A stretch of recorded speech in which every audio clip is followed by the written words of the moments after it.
Perdón, volvimos. Un ratito más.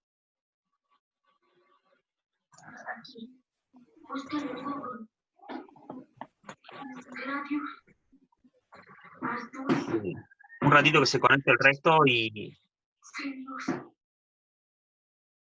y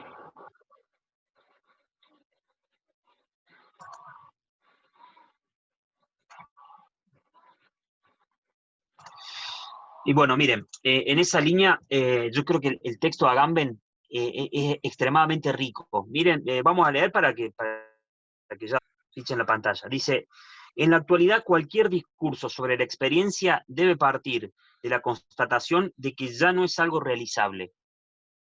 Pues así como fue privado de su biografía, al hombre contemporáneo se le ha expropiado su experiencia. Más bien, la incapacidad de tener y transmitir experiencias quizás sea uno de los pocos datos ciertos de que dispone sobre sí mismo. Fíjense qué interesante esto, quizás, más bien la incapacidad de tener y transmitir experiencias quizás sea uno de los pocos datos ciertos de que dispone sobre sí mismo. Benjamin, este pensador que le subió ese texto, que ya en 1933 había diagnosticado con precisión esa pobreza de experiencia de la época moderna, señalaba sus causas en la catástrofe de la guerra mundial, de cuyos campos de batalla la gente regresaba enmudecida, no más rica, sino más pobre en experiencias compartibles. Ahora, fíjense esto, ahora van a ver qué interesante el texto de Agamben, porque más adelante dice que esas experiencias no son las experiencias de grandes acontecimientos. Lo que hemos perdido, que es mucho más grave aún, es la experiencia de las pequeñas cosas de la vida, ¿no? De aquellas cosas que realmente son las que nos permiten el progreso, o sea, y nos permiten, digamos, no sé, identificarnos como seres humanos, que son la transmisión de los pequeños detalles de la vida, no de esos grandes acontecimientos históricos. Ya lo vamos a leer en detalle. Miren lo que dice Agamben. Porque jamás ha habido experiencias tan desmedidas como como las estratégicas por la guerra de trinchera, tan desmentidas, perdón, como las estratégicas por la guerra de trinchera, las económicas por la inflación, las corporales por el hambre, las morales por el tirano, es decir, por cuestiones bien concretas, ¿no? Absolutamente concretas. Dice, una generación que había ido a la escuela en en tranvías tirados por caballos, estaba parada bajo el cielo en un paisaje en el cual solamente las nubes seguían siendo iguales y en cuyo centro, en un campo de fuerzas de corrientes destructivas y explosiones. Y en cuyo centro, en un campo de fuerzas de corrientes destructivas y explosiones, estaba el frágil y minúsculo cuerpo humano. Se está refiriendo ahí a a la situación de los campos de concentración y de la guerra, ¿no? Fíjense cómo ahí, como diciendo, ahí existía todavía un contacto con la realidad, una realidad absolutamente cruda, con la experiencia de esa realidad, de la cual los sujetos volvían realmente quebrados, ¿no? Fracturados, digamos, existencialmente. Ahora, fíjense, ellos pudieron atravesar esa experiencia, obviamente para nada grata.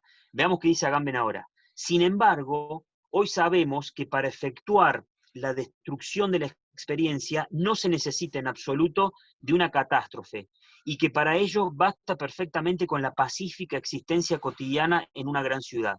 Pues la jornada del hombre contemporáneo ya casi no contiene nada que todavía pueda traducirse en experiencia, ni la lectura del diario, tan rica en noticias que lo contemplan desde una insalvable lejanía, ni los minutos pasados al volante de un auto en un embotellamiento, tampoco el viaje a los infiernos en los trenes del subterráneo, ni la manifestación que de improviso bloquea la calle, ni las nieblas de los gases lacrimógenos que se disipan lentamente entre los edificios del centro, ni siquiera los breves disparos de un revólver retumbando en alguna parte. Da ejemplos de la vida cotidiana, ¿no?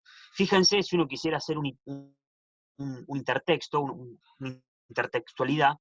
Hay una partecita al final del texto de Marc Augé que se titula como el libro, Los no lugares. Y ahí dice Marc Augé que nosotros hemos convertido, digamos, buena parte de nuestra realidad, por no decir toda, en una especie de no lugar.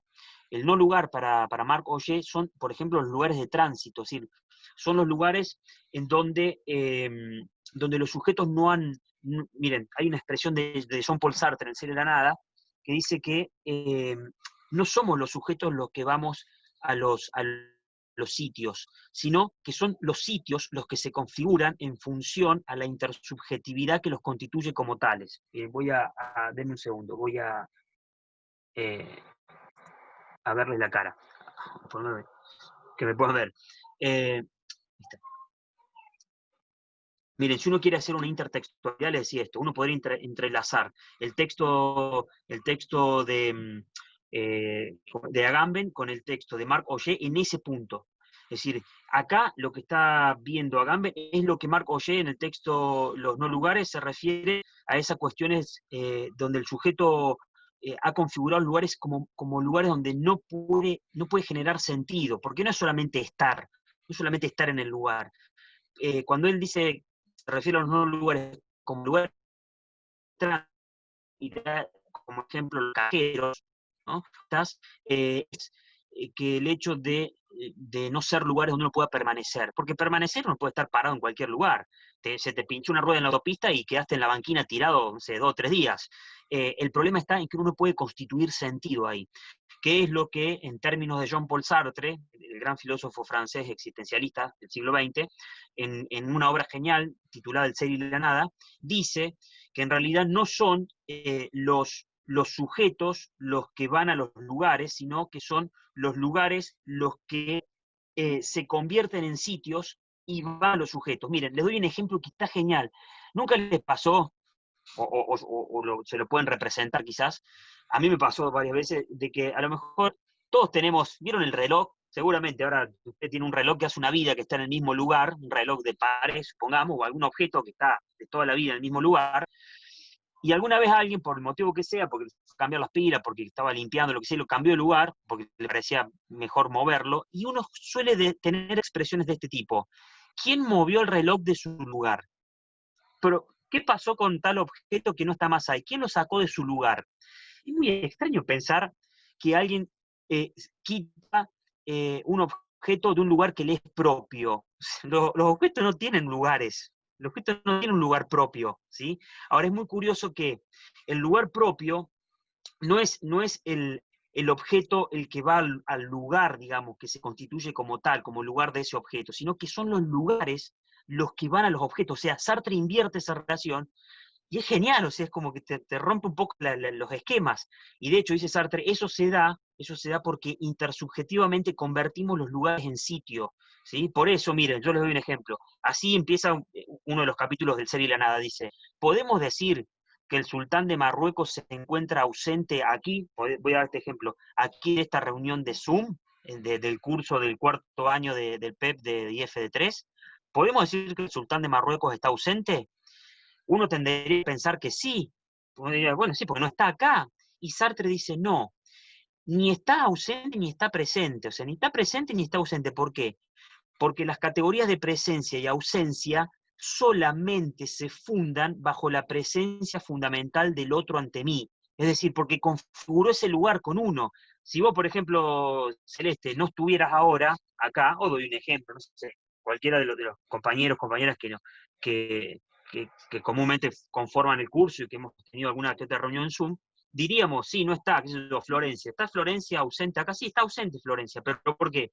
Porque previamente hemos generado una trama una trama de sentido en el espacio, y una trama de sentido, en este caso, no sé, en un aula virtual, donde Florencia comúnmente participa y constituyó sentido con nosotros, constituimos intersubjetivamente sentido.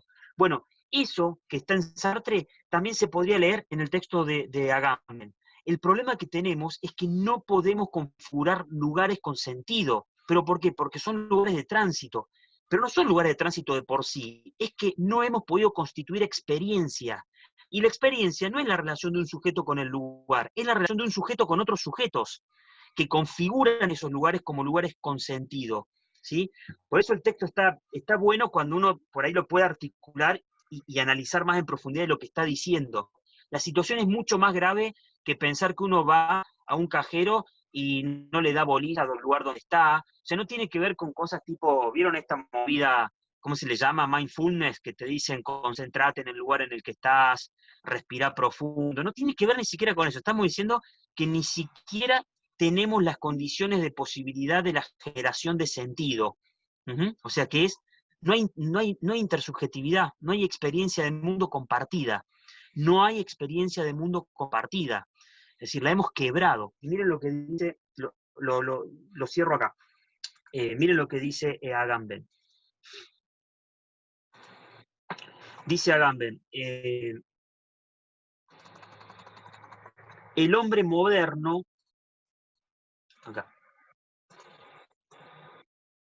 el hombre moderno vuelve a la noche a su casa extenuado por un fárrago de acontecimientos, ya sean divertidos o tediosos, insólitos o comunes, atroces o placenteros, sin que ninguno de ellos se haya convertido en experiencia.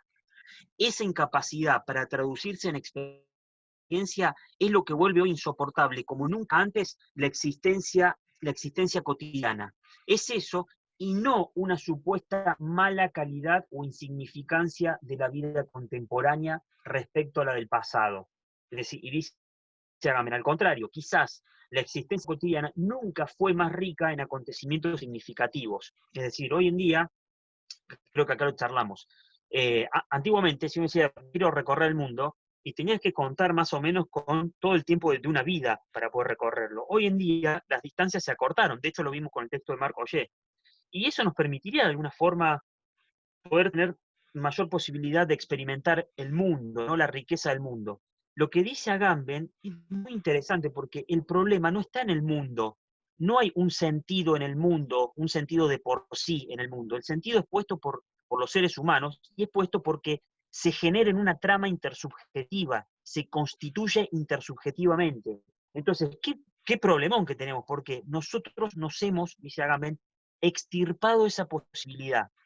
Agamben va mucho más allá que el mero quiebre, porque el mero quiebre de la experiencia puede ser algo ocasional, algo bueno, que somos víctimas de eso, pero resulta que nosotros, de alguna forma, eh, nos extirpamos, es decir, voluntariamente, entre comillas, optamos por extirparnos la posibilidad de experimentar la realidad. Por eso, hoy en día, fíjense esto, pensaba mientras leía este texto, es muy loco. Hay un programa, un documental en el National Geographic o en Discovery, de gente que se casa con muñecas las muñecas que uno puede comprar en un sex shop o lo que sea, bueno, hay gente que se dedica a estar un poco mejoradas, o sea, a veces hasta tienen temperatura corporal, qué sé yo, y vienen muy humanas, y eligen casarse, sí, en serio, ocurre mucho en Japón, ocurre mucho en Oriente, por el ritmo de vida acelerado que llevan, ¿no? Y porque no tienen tiempo para generar relaciones intersubjetivas. Entonces es más rápido, más fácil comprarse una muñeca de goma, que aparte es muy loco porque hay un estadounidense que está obsesionado y se casó no con una, se casó como con 20 muñecas de goma, y que dice que, medio trágico lo que dice, que está bueno porque cuando él no quiere hablar con otra persona, en este caso con su pareja, nada, no le habla y listo, la otra persona no le responde. El problema es que no le responde nunca, o sea, ni ahí ni en ningún momento. Y lo veía como algo positivo. Y es muy loco, hemos llegado al extremo de que realmente nos hemos extirpado la posibilidad de experimentar el mundo con el otro. Y nos hemos extirpado en última instancia la posibilidad de experimentar el mundo. Eso es realmente con los televisores HD, que es el ejemplo más superficial que se me ocurre, es lo que tenemos más a la vista, ¿no? La gente, en vez de ir a experimentar, qué sé yo, decir, vamos a ver un partido de fútbol, no, o sea, no hay repetición, si justo, o sea, me descuidé un segundo, me perdí el gol, no lo repiten. Desde mi casa lo veo con un primer plano, en alta definición, etcétera, etcétera. Mira lo que dice acá Gamben, dice. Es Profe, preciso, una consulta, ¿sí? una pregunta, porque a ver si entiendo. Entonces, las personas, uno le da sentido a un cierto lugar, o sea que como dice Oye, lugares de tránsito, dependiendo de las experiencias que tengas en ese lugar y con quién. No sé si estoy entendiendo bien. Sí, sí, sí, mirá, sí, Constanza, digámoslo así, lo que denuncia Marc Augé es que nosotros no tenemos esa experiencia de mundo, digamos, que hace que los lugares, en términos de Sartre, se conviertan en sitios, es decir, en algo donde se pueda configurar sentido. El ejemplo que da Marc Augé es, por ejemplo, las autopistas o los cajeros automáticos. Digo, son un mero medio, están ahí y está bien que sea eso, ¿no? O sea, que es un lugar de paso, ¿no? De hecho, los cajeros automáticos se crearon para que los trámites sean más rápidos, o sea, fíjate cómo ahí también se perdió algo que antiguamente, cuando la gente, todavía ocurre en algunos casos, la gente tenía que ir a hacer cola al banco para extraer dinero, en ese caso, el banco se configuraba como un espacio donde ahí se gestaba algo intersubjetivamente, había sentido. Y de hecho, hasta hoy en día, te doy un ejemplo, ¿no? Para que lo veamos detalladamente. Yo le quería explicar a mi mamá, a mi madre, que no tenía sentido que ella fuera todavía al banco a hacer el pago de algunas facturas, porque lo puede hacer desde el home banking. Y la respuesta de ella fue, ¿sabes qué pasa? Que si yo termino de pasar esas facturas al home banking, no tengo con quién charlar ya. O sea, es como que terminan siendo espacios de encuentro. Ahora, los cajeros automáticos no lo son para nada. Obviamente acá el tema no es la discusión del cajero en sí, es una representación. Yo creo que el problema que tenemos, Constanza, es que cada vez tenemos menos posibilidad de configurar sentido de la única forma en que se lo puede concebir, que es intersubjetivamente, con el otro, con otros, ¿sí? Y yo creo que Agamben lo que está diciendo acá va en esa línea. Es más, diciendo, el problema es que además nosotros elegimos extirparnos esa posibilidad de experimentar lo real. Te doy un ejemplo, vamos con un ejemplo bastante común. Las empresas de telefonía te dan packs ilimitados en llamadas. O sea, vos cualquier pack que tengas, incluso creo que hasta los teléfonos con tarjeta tienen llamadas ilimitadas. En principio fue a otras compañías, a la misma compañía de teléfono, te regalaban X minutos. Después eran las llamadas gratuitas de esas compañías. Después ya pasaron a ser llamadas gratuitas a cualquier compañía de teléfono celular. Y ahora es llamada gratuita incluso a los fijos. ¿Sí? O sea, está todo. Sin embargo, la gente se comunica cada vez menos. Es decir, las posibilidades y los medios están. O sea, uno podría ahora agarrar el teléfono y llamar a un amigo y ponerse a conversar. No lo hacemos, no lo hacemos, no lo hacemos. Entonces, el problema, como sostiene Agamben, no está en el mundo en sí. El mundo no genera la realidad en sí misma, ¿sí? Eso que está, pensémoslo ahí externamente, ahí afuera, no es algo que tenga o no sentido. El sentido es puesto, es constituido, se construye. Y nosotros nos hemos extirpado esa posibilidad. Esa es la tesis de Agamben, ¿no? No sé si fui claro con... Sí, sí, sí, pero además, como para quizás agregar, como Sí, se puede relacionar con Bauman también, porque un poco sí. toda esta modernidad líquida es la que Ujú, genera un poco todo esto, ¿no? tal cual. De ir evitando las relaciones cada vez más, y demás. Bueno, mirá, la imagen esa del tiempo puntillista y del constante renacer, eh, no- obviamente no tiene ninguna connotación positiva de qué bueno no sé, la frescura, no sé qué fresco que es la imagen de volver a renacer, de recrearse. No, no, no. Es un volver a renacer, pero para vivir en la fugacidad, en la espontaneidad y en lo efímero, ¿no? Esa es la denuncia de Bauman. No quiero, obviamente, en otra clase me decían, uy, qué bajón las clases, todo negativo. Bueno, la realidad es que me parece que estamos acá para tratar de pensar críticamente la realidad y tratar de obtener, no sé, las posibilidades más cercanas para tratar de darle la vuelta a esto. Pero en primer lugar tenemos que ver cuál es el mapa de la cuestión. Y el mapa de la cuestión hoy en día, bueno, no es para nada alentador. Hay muchas cosas positivas, pero partimos de esa base, que estamos fracturados como sociedad, que el sentido en la sociedad contemporánea está fracturado, no voy a decir que no hay sentido, sino que está fracturado, y sí, o sea, pero de hecho lo vemos todo el tiempo en la educación, que a lo que yo quiero que apuntemos. Cada vez nos cuesta mucho más encontrar un sentido a lo que hacemos. Fíjense que hemos llegado a un punto en donde a veces creemos que está bueno que nadie formule esa pregunta, y en realidad es doblemente grave, porque allí donde no hay un otro, un sujeto, un alumno, un colega, que plantee la pregunta por el sentido, y diga, che, ¿por qué estás dando lo que estás dando en clase? ¿Por qué ese texto? ¿Por qué ese tema? Y que la respuesta entiendo que va pretende que sea más allá de porque está en el programa, sino por qué lo seleccionaste, qué sentido tiene, ya ni siquiera formulamos la pregunta. O sea, los alumnos no nos preguntan nunca. De hecho, acá mismo, o sea, pero no para juzgarlo a ustedes ni para que me juzguen a mí, sino que digo, fíjense lo que se gestó. Nunca nadie se preguntó, o le ha preguntado en este caso a mí, ¿por qué yo seleccioné estos textos? Capaz que yo en algún momento lo dije, porque me interesan personalmente, pero generalmente no ocurre eso. Y contrariamente a hacer algo a celebrar, porque nadie puede ser tan ingenuo de pensar que el alumno no pregunta por eso porque está viendo un sentido ahí. No, es porque directamente la pregunta por el sentido se borró de nuestro horizonte de comprensión, se borró de nuestras posibilidades. No porque lo tengamos resuelto, no porque lo estemos viendo y porque lo signifiquemos así positivamente, diciendo esto tiene sentido, no, es porque lo hacemos automáticamente. Nos hemos extirpado incluso la posibilidad de repensar la cuestión del sentido, ni siquiera de tratar de ver si hay un sentido positivo que esté ahí. No, la pregunta misma, che, ¿habrá sentido en eso? Ni siquiera está eso. Entonces, el texto de Agamben es muy rico porque, lo voy a resumir, esto que marqué acá, lo que está diciendo es que el problema que tenemos no es la imposibilidad de transmitir grandes acontecimientos de la historia, no, las pequeñas cosas cotidianas.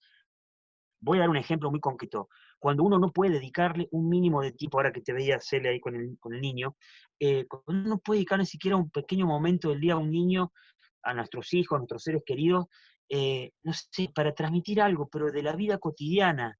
O sea, además no sé explicarle a un niño hacia qué lado se desenrosca o enrosca un tornillo, o sea, una cosa pequeña así, que a la vista del mundo es algo ínfimo, nimio. Y esas son las cosas, de hecho, fíjense, el que tenga hijos, verá que los recuerdos, uno mismo, los recuerdos que nosotros tenemos, no son recuerdos de grandes acontecimientos. Si algún día alguien atravesó un gran acontecimiento, es muy probable que el recuerdo que tenga es de algo ínfimo, el sabor de algo, de algo, de una fruta, de algo que probó, algo, no el super viaje que hizo y lo que pasó. Son cosas mínimas. Y dice Agamben, eso es donde está el sentido ahí, y eso se perdió, o está en proceso de eso, ¿no? Está fracturado. Eh, eh, Mire lo que dice acá refiriéndose a otro tiempo, ¿no? Lo cierro acá. Dice, cada acontecimiento, en tanto que común e insignificante, se volvía así la partícula de impureza en torno a la cual la experiencia condensaba. Acá cuando se refiere a esta metáfora de que la experiencia condensa es que toma cuerpo, ¿no? Que condensa es que cae en el sentido de que se torna que tiene densidad, ¿sí? Como que genera sentido.